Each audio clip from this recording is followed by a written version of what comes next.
আপনার কি মন চাই না সুন্দর একটি জায়গায় একটু বসে টাইম স্পেন্ড করি, যেখানে থাকবে সামনে লেকের ভিউ, সুন্দর বাতাস, পাহাড় আর লেকের সংমিশ্রণ।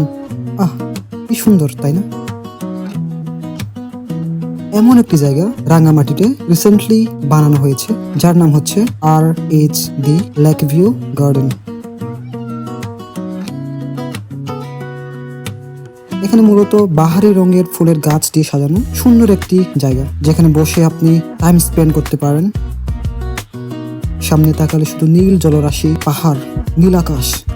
কি সুন্দর দৃশ্য। আজকে আমি চলে এসেছি এমন একটি জায়গায় যেটি রাঙামাটির ফিশারিঘাট এলাকায় অবস্থিত। চাইলে আপনিও ঘুরে আসতে পারেন।